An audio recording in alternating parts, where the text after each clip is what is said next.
If we had the capacity, I know we'd do several shows a week and we'd get as much information here as possible. As it is right now, we're thrilled to be able to spotlight the organizations that we have been able to and get the information out there, because if even one more person knows and has the option and has this information, we've been helpful.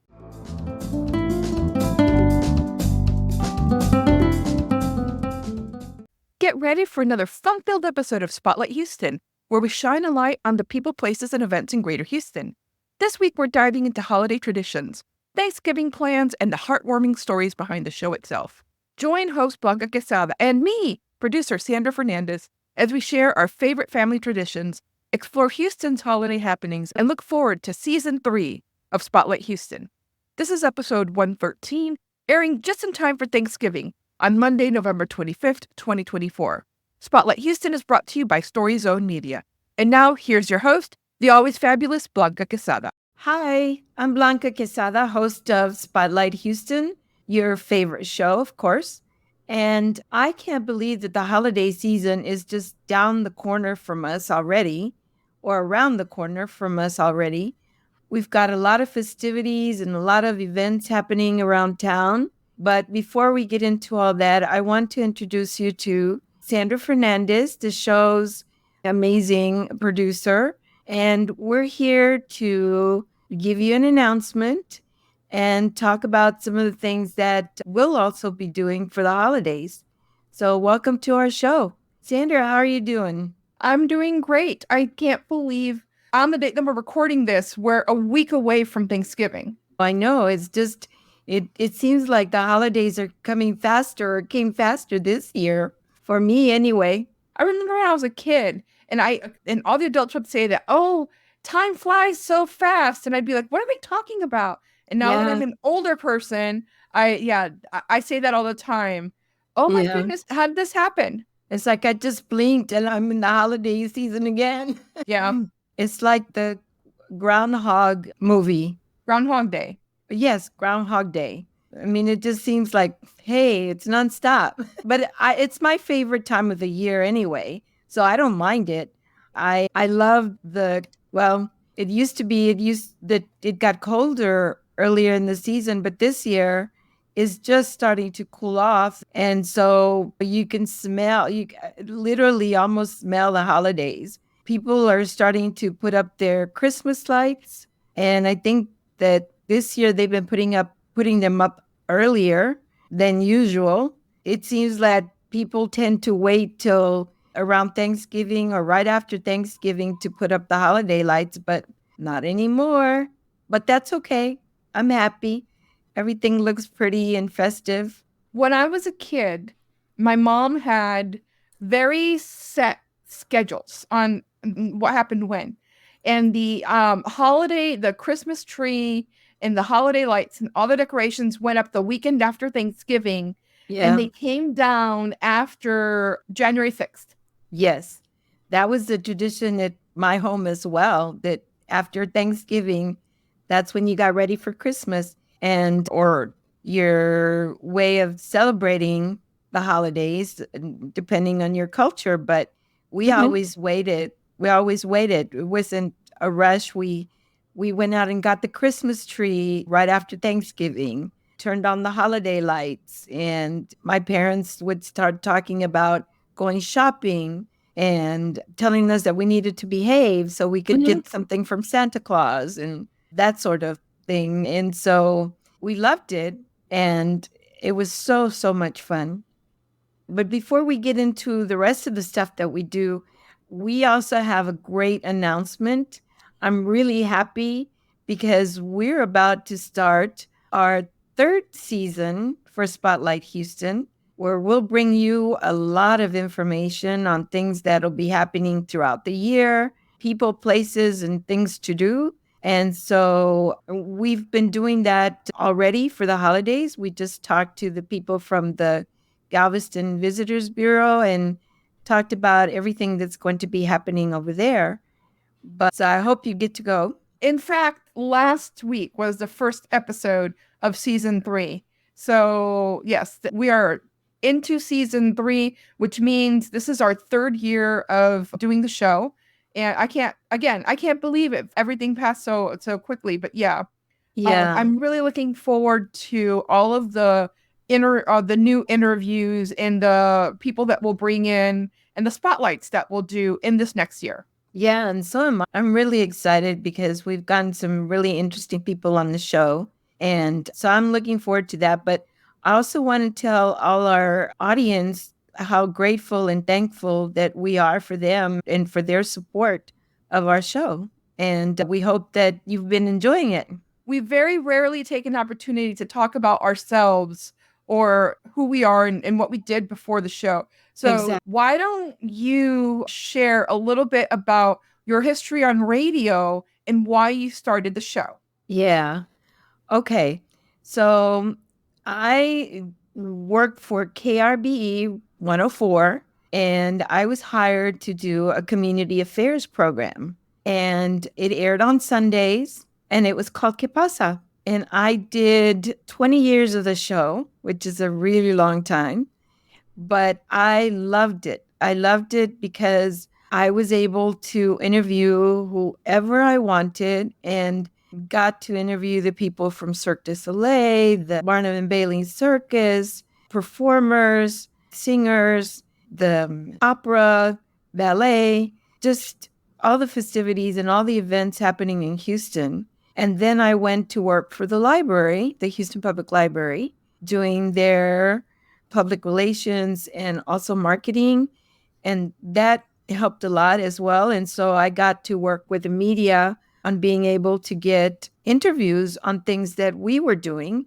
And so for me, starting this podcast, it just made my heart flutter because it's like, I'm ready for it. I've been missing talking to people and bringing you all information on where you can get help with nonprofit organizations or where you can go and have fun with your kids, with your entire family, where you can go to events that are fun for the youngsters and the young at heart as well. And so for me, this is really a privilege. And you know, it's just very exciting for me to be able to be sitting here and talking. It used to be that community affairs shows were very common, were Yes. standard, that all the TV stations had them, most of the radio stations had them. In fact, the TV stations, Channel 13 and Channel 26 and 39, they actually had several of them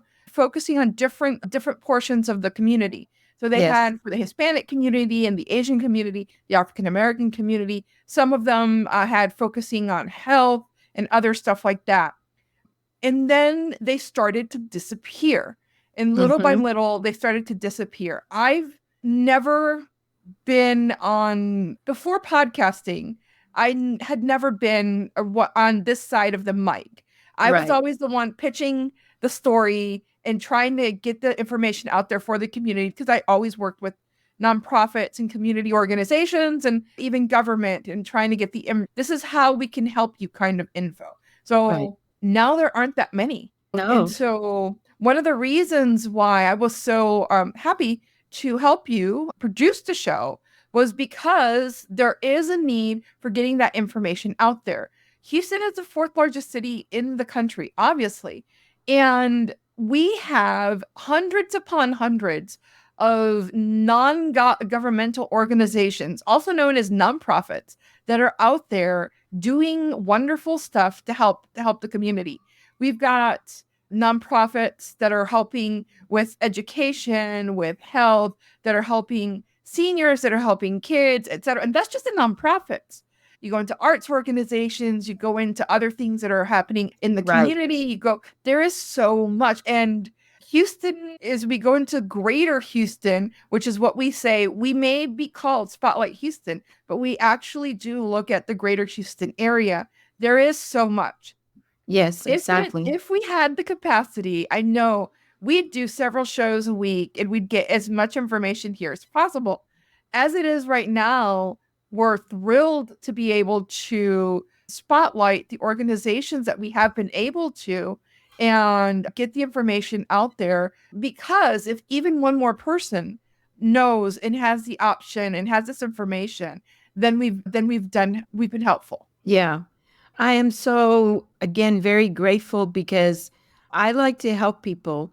And for me, I feel that I'm reaching out to several people, and maybe one of those persons really needs the help. So I feel like maybe I've helped one person. I know that when I had the show at KRBE, a lot of people would call me and let me know that because of the guests that I had and the information that was given, they were able to go out and get the help that they needed. So if it's just one person that can be reached, I'm really happy.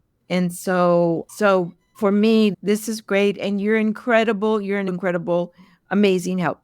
So this month is November, and I'm 2 years ago, you were doing the NAPOD POMO, the National Podcast Post Month, as a way to get you started on Yes. podcasting. So it had been, for those of you out there, it's for our audience members, it'd been a few years since Blanca had been in front of a mic, and she had never done a podcast. And so needed to get familiar with the technology and the process and etc. I have a fellow podcaster friend out of San Antonio, Jennifer Navarrete, who for 17 or 18 years has run what's called National Podcast Post Month.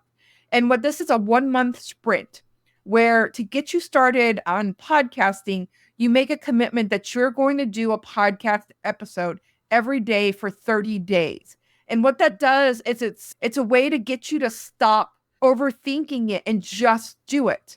And you go through and you do it, and you start out and a lot of people start out and they're figuring out their process and they don't understand the technology, and maybe they are still trying to figure out their voice and who their audience is. And by the 30th episode, a lot of that has a gel together to where they've got a pretty decent show. So that's one of the reasons why we started Blanca on that. And if you go back to where we've got the podcast on Apple or Spotify and whatever, we left those first 30 shows, 28 episodes there. And just because we want to show that is where we started. There weren't interviews. These were very short episodes where Blanca was going through and talking about things as a way of getting her comfortable with this. And it wasn't until January of the next year where we started doing interviews. And at that point, the episodes got to almost 30 minutes long. And we started to invite people on and started to pull different topics. And that actually turned into the show that we were intending to do when everything gelled together. And every once in a while, I think about, oh, well, maybe I should pull those first 30 episodes. No, please don't. No, I think it's a good way to show how far we've come. Because that first year we didn't even do video. That first year was audio only. Yeah, and I'm kind of cracking up because when you approached me about doing the podcast, and what is a podcast? I had no clue about what a podcast was. And it's like, oh my God, that's going to be a challenge because working at the radio station is totally different than doing this, but it's not completely different, but it is to a certain extent. And also trying to figure out, okay, which direction do I go? Who do I want to talk to? I haven't done a show in several years, but I think you told me it was like riding a bike. And I said, well, I've never ridden a bike, but okay. But I've been having a lot of fun and learning a lot. And it's just, things sort of started coming back and trying to figure out which direction to go in, who were the people that I wanted to reach. But I've been enjoying it. And I think that this has been a great endeavor for me because I also retired and was trying to figure out, okay, what am I going to do after I retire? And this has been a perfect thing for me to do. Well, it's proof that it's not too late to reinvent yourself. Exactly. Exactly. But, I have to admit that without your help, I don't think I would have been able to do this by myself. And so I think that it's important that if you want to do a podcast or something like this, that you find the right people and get them to help you. I mean, all people can say is no, right? Yeah. And that's it. That's it. But no, so thank you. I appreciate you and I'm grateful for you. You've been an incredible friend. Thank you. Thank you. So let's talk about what we would like to see ourselves do in season 3. Yes. Yes. Well, hopefully in season 3 we can bring in more different types of topics as you mentioned earlier and more great guests and more great events to talk about and talk to more nonprofit organizations that can help us with health issues, with how to save a dog from the kennels or the dog shelters, and going to the zoo, going to the theaters, learning about art, doing things that you can do with your hands as well, because a lot of times a lot of organizations have art projects that you can put your hands in, and the art festivals as well, and the parades around Houston, and a lot of culturally diverse types of programs in inviting people from other communities to come in and talk to us about their cultural events and what their celebrations are. The more we get to know each other and understand each other, the better we can live together. So, I'd like to see if we can get some episodes where we're recording in the same room as the guest. yes, yes, that would be great. It is very convenient. A lot of our guests much prefer this remote way because there's no driving. And let's be honest, in Houston, we drive so much. But I Yes, do think that there would be a different type of conversation if we were in the same room as our guests. And I'd like to see if we can do that, maybe even if it's just a handful of times to see yeah, how that works out. yeah. Maybe go and talk to them in their environment. Or And finding a podcast studio. There are several that yeah, could host us to go and do a recording. yeah, yeah. It would be nice to be able to, for example, the Gandhi Museum, go into the Gandhi Museum and take a tour of the museum along with the director of the museum so that we can see why that museum is so interesting, not just from people from India, but from everybody, for everybody in Houston. There's a lot to learn, a lot to learn. So, yeah, and of course, we always want to make sure that we get your ideas as well for stories, what it is that you want to hear and who it is you want to hear from. So, when you have the time, please let us know. So I know that I promise this, since we're less than a week away from Thanksgiving. When this episode airs, it'll be the Monday before Thanksgiving. Let's talk a little bit about Thanksgiving then. Yes. One, of course, all everybody who's in school will be off for the week, and a lot of people will be taking some holiday time. Most people will work through Wednesday and be off on Thursday and Friday. And I'm sure they're So very happy about that. what are your plans for Thanksgiving? Well, I really can't cook. So I'm getting together with my family and just going out and buy some pies. But my family keeps growing because we keep getting more spouses in the family. So we everybody makes something or buys something and we tend to talk about what we're thankful for and then of course eat all this food and then not be able to move, but we also play games and especially with the kiddos and just enjoy each other. Just enjoy each other. Yeah, I do cook, but I am almost never in charge of anything big for Thanksgiving because everybody else has it handled. I don't host Thanksgiving myself, so I end up having it going to my sisters and my brothers and et cetera, et cetera. Typically, I'll have several stops on Thanksgiving Day. So that's typical. The recipe that I am usually called to make, because I made the mistake of making it once and everybody loves it, is I make spinach dip. that everybody loves, and I get asked to Yeah, make me it every too. year. Me too. I love it too.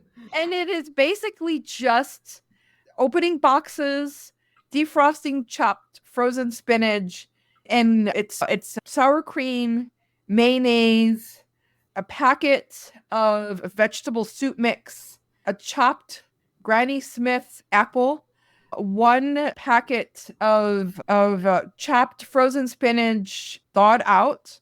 You mix the whole thing together and you refrigerate overnight. And you And create magic. it's just it's one of those things like I would at this point make something else because honestly I'm tired of it, but everybody else likes it and so I get asked to make it every year. Like don't make anything else because like I keep wanting to make other things. Yeah. No, I used to, and I think I've mentioned this in the show before. There were several years in a row where I talked the family into doing a turducken. And if you've never heard of a turducken, it's a Louisiana thing. And it's a turkey that's stuffed with the duck that's stuffed with the chicken. And you would have to look this up. They've done news stories about it before. Basically, they debone these things and they layer them, and it's the turkey open and a layer of stuffing, and then it's a duck with a layer of stuffing, and then it's a chicken with a layer of stuffing, and then they sort of roll it closed and sew it closed to where it looks like the turkey is whole, and they've got the two little legs, and you cook it. Now, of course, when you buy it, it's frozen, and it takes about 4 days to thaw. I've always heard about it, but I've never tasted it.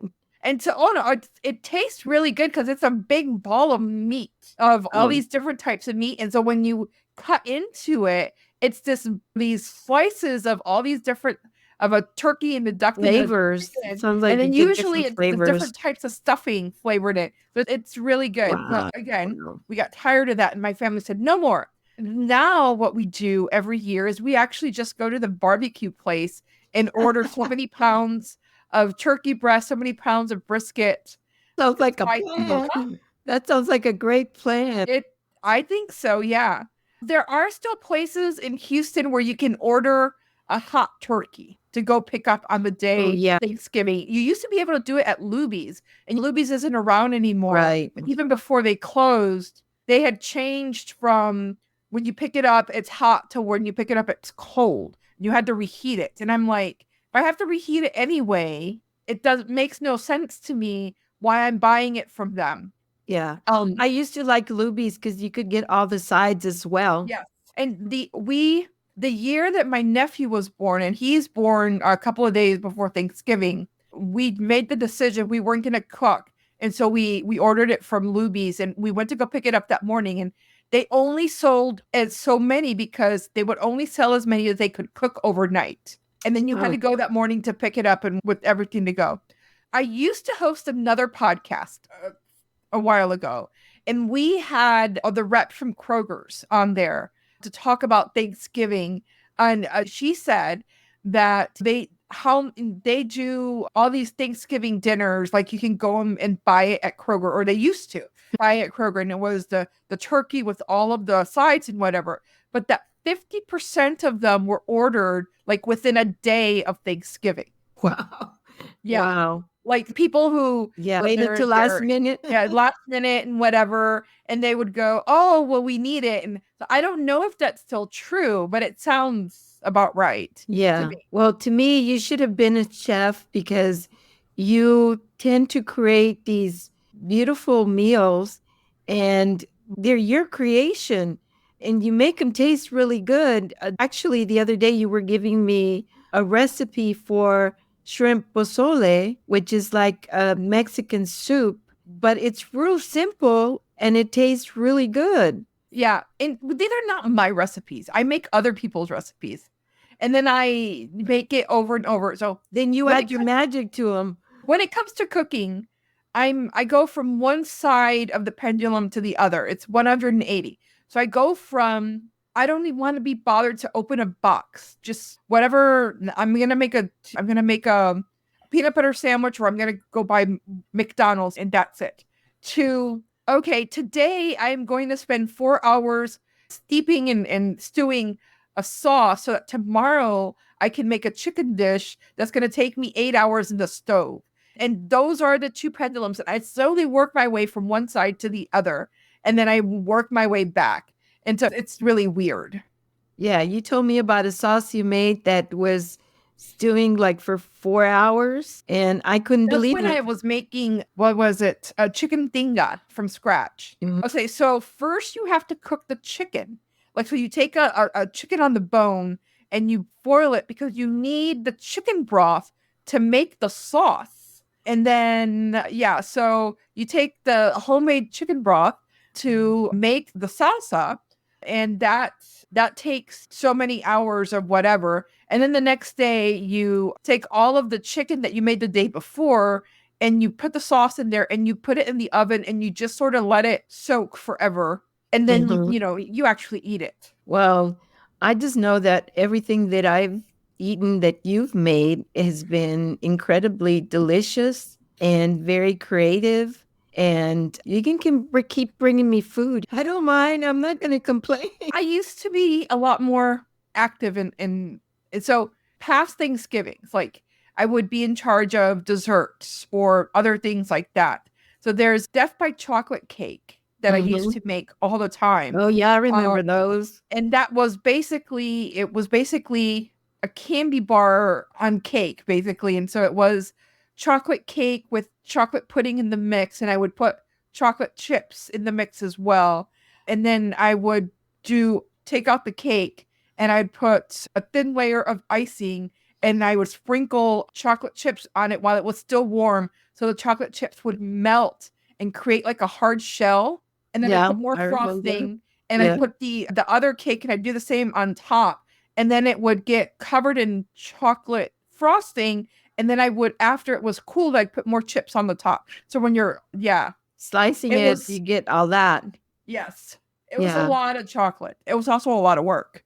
I know. One bite was enough for me. Yeah. But But and the argument can be made, like, why spend so much time making chocolate cake when you can go to the chocolate bar and just buy one there? well, yeah, but it's not the same. It's not the same because you made it with your heart and you want to make sure that all your family and friends enjoyed it. And again, you got creative with it's not the same as going and purchasing it because you put your stamp on it. Yeah. So, but yes, one bite and that was good for me, but and it was good because it lasted for a week. So I got to enjoy it for a week. So thank you for that cake. You got to make it again soon. So we are almost out of time, and I just like to take a moment to say what I'm thankful for. I'm thankful for the ability to run my business and serve. I've got many clients who are nonprofits, and so to be able to work with groups that are helping the community, as well as businesses that also do good or do better. I am thankful for my family. I am thankful for the opportunity to do things like this, where I get to stretch my creative muscles a little and either behind the mic or in front of the mic and help others find their voices and be able to put information out that helps community members as well. Yeah. And me too. I'm grateful for you, for your friendship and all your help, and thankful that you're part of my life. But I also, like I mentioned earlier too, that I want to thank our audience for their support. And I hope you invite your friends and family to listen to our show as well. And of course, I want to remind you to go and have fun at all the events happening around Houston, like at the zoo, the Children's Museum, the Alley Theater, the Museum of Fine Arts, the Symphony at Galveston this weekend. Go to Galveston and check out Dickens on the Strand and all the other events they have happening, like Ice Island at Moody Gardens. So have fun and be safe this whole holiday season and try to make new friends. And I hope you get to join us for the rest of the new year with us. And I hope you get to enjoy the show.